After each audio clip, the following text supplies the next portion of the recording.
Hey, running backs. Just wanted to make a little video to help you guys out, kind of help in with your aiming points so far. Um, just so you guys can get a visual and some help on the way things should look. So we start off with our camp. We always start off with the most inner run play, our tighter run play, and then we slowly start to work out. Okay, so trap is an A gap to B gap run play. It really is an A gap play in terms of your aiming point should be the play side A gap. So if we're running over here to the offensive left, your aiming point should be the play side leg of the center. Okay, this is a really tight running play, and it really is dictated off of how tight the guy that we're kicking out. So in trap, we are kicking out the first guy on or outside our play side guard. So a two technique or wider. So you, as a running back, you need to identify who that player is. Okay, so in this case, it's this three technique. So you know, okay, this is going to be pretty tight. So I know that I need, excuse me, I need to at least aim at the play side leg of the center or his butt. And that is where you are running to. Because you got to understand things are going to move here. Okay, we're going to start moving, guys. We're going to start changing positions. And so, yeah, just because the A gap is here, it might end up over here after the ball is snapped. So we are trying to adjust and assume that we're going to get positive movement. And so we're going to start tight with our path. And then if it's cloudy, when we get to the line of scrimmage, then we make our cut. Once you get to the heels of the offensive lineman, that is when you make your decision and then you cut and go. Either you are hitting it or you are doing one jump cut to the outside and then you are getting downhill and getting as many yards as you can. You are putting your head down, your shoulders down, and you are plowing through. That is all you get. You are either hitting the hole or you get one jump cut and then you're getting downhill. Okay. Your mentality as a running back is that I'm trying to get 4 yards for my team. If I get 4 yards and then I get 4 yards again and then I get 4 yards again, that's a first down. Okay. Now, if you do that over and over and over again, there will be a time where you get to the line of scrimmage and you are not touched, and then you can turn on your speed and burst through. But when you get the ball and you are approaching the line of scrimmage, you're about 75%. Okay. Do not hit it full speed because you're going to hit it too fast. You need to be 75% into the line of scrimmage, let the plays develop. Okay. See if you're getting a cloudy window or a clear window. And then either you're hitting it after you get to the line of scrimmage or you're jump cutting and then hitting it and getting as many yards as you can. The biggest thing, though, is that you cannot run outside our kick out blocks.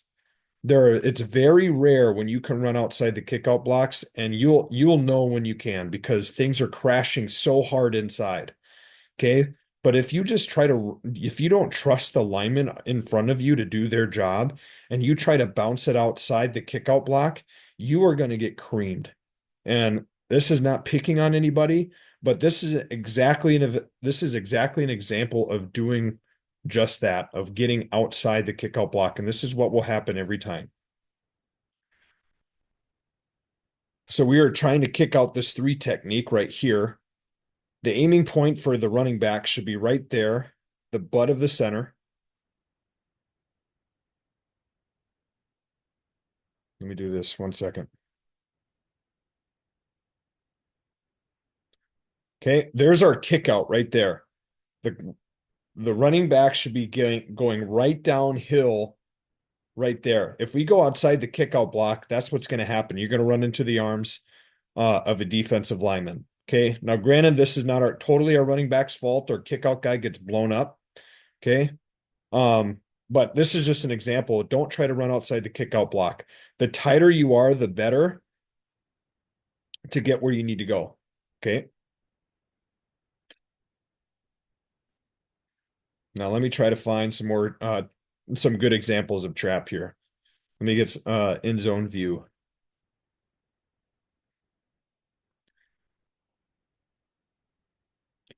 Okay. So as I said, we were trying to kick out on trap. the first person on or outside the play side guard.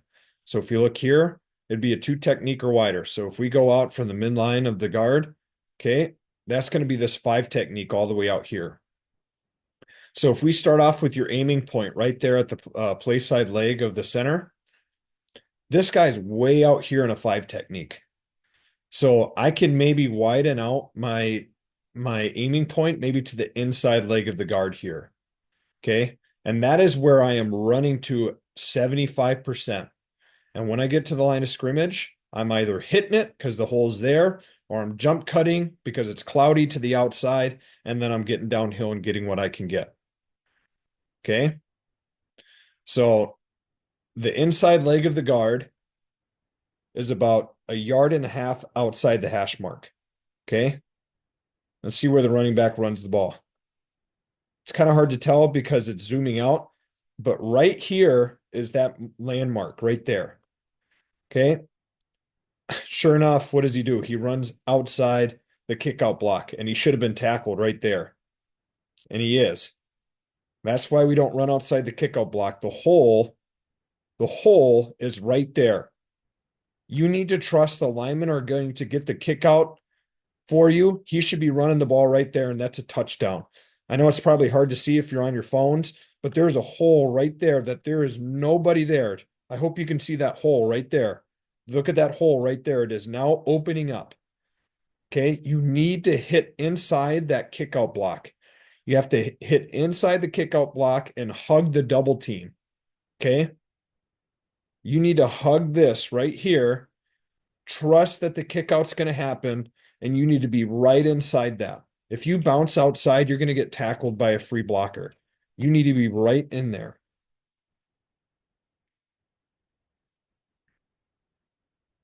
Okay, here's another trap. Okay, so if you look again, we're trapping the first guy on or outside the guard. So let's look out here. He's pretty wide. So I think I can adjust to maybe being inside leg of the guard. Okay, so let's run it. This is where that landmark was, right there. Where does he run the ball? He's still even too wide. Okay, notice how he has to kind of like turn back a little bit. We want to get north and south as fast as we can. Okay, we don't want to have any bowing back. We want to be able to hit it downhill as fast as we can. Okay, that's right where that landmark was. And he could even keep it tighter and run it right down the hash mark. If you think for trap, you should be running it right down the hash mark or maybe a yard outside that hash mark. Okay, because look at the movement that we're getting up front. And right there is where you should be running the ball. You should be running it right downhill. That's what trap is designed to be, an A gap downhill run play. Okay. Try to get downhill as fast as you can. I hope that this should be a really good visual of how tight you need to be on trap. Right downhill.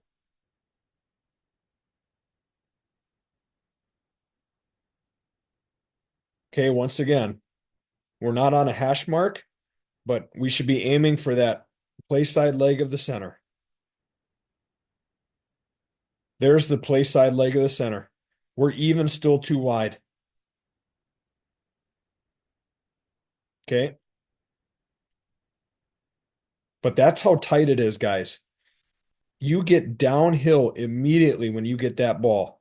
And if it's cloudy, then you jump cut. Play side leg of the center. Okay. That should be a good enough visual. Now let's go to power and counter. Now it's a little bit different with power and counter. It's a little bit wider play. And um it also depends on if there's a tight end on the play side or not. Okay. Let's get to a good one here.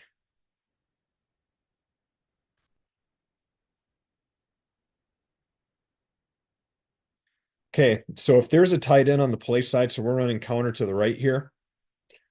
There's no tight end, so your aiming point is now going to be the inside leg of the guard. Okay, It's still tight because we are assuming that we're going to get movement here. And so everything's going to wash down. And so even though we're technically running the ball outside the outside shoulder of the tackle, this tackle is going to be flying down. So your aiming point is going to be the inside leg of the guard. So it's a little bit wider than trap. Trap was the play side leg of the center. For counter or power with no tight end, it is now going to be the inside leg of that guard. And I'll show you why. We're on a hash mark here. See how tight this counter hits. Okay, where is the inside leg of the guard? Right there. That's where you should be running the ball to as soon as you get it. Where does that ball hit? Inside leg of the guard. And it's straight downhill. And you have to trust that the linemen in front of you are going to get the kick out. And we're going to create a wall on the backside. Okay, everyone here is creating a wall. And then we're going to get that punch with the kick out. And you need to trust that this door is going to open for you. And you have to hit it downhill. If it's cloudy, you get one jump cut to the outside and you get downhill and you get 4 yards. But your aiming point for power and counter with no tight end is the inside leg of the guard. So trap is the play side leg of the center. Power counter with no tight end is the inside leg of the guard. Okay. I hope you can see that. It has to be tight. You can always go inside to out. You can never go back outside to in. Okay. Now let's watch it with the tight end. I have to go back a few years here to find that. We haven't ran with a tight end for a minute.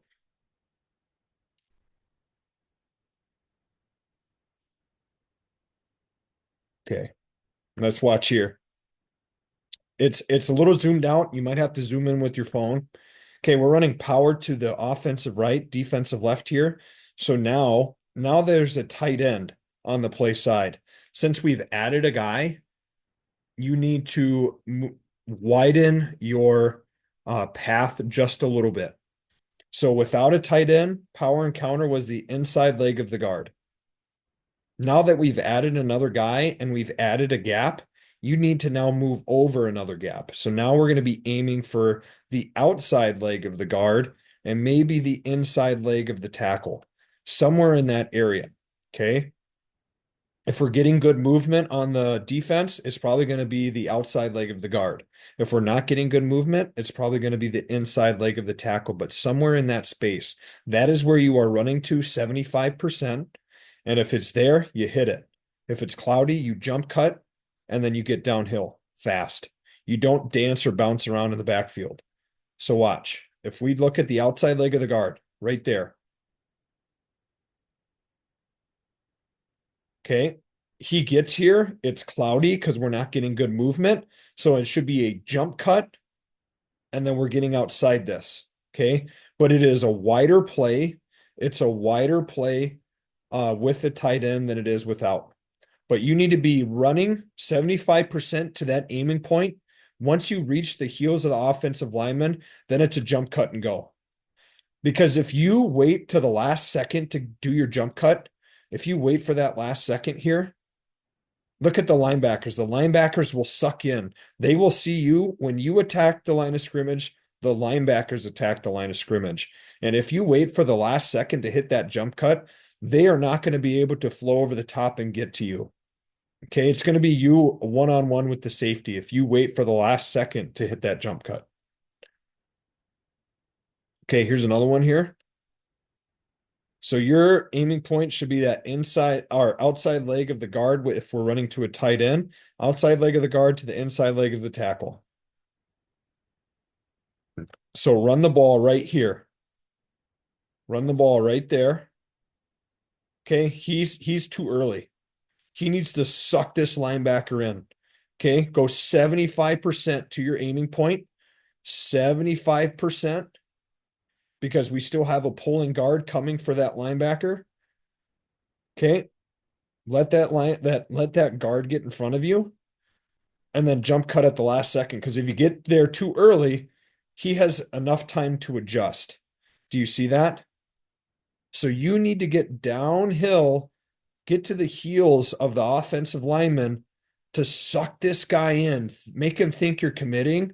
And then if it's cloudy, jump cut to the outside. So you're coming downhill. You know it's cloudy here because you see white jerseys.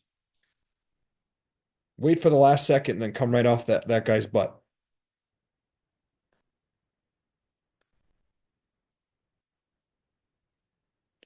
Okay, that's a little too hard to see, I think. And this is not to a tight end. Okay, I'll stop right there. I think that's a long enough video. I hope you guys um, get a better picture of what it should look like and what you should be like for those three plays. I'll do another video as we go along here for you guys as well. I hope this helps.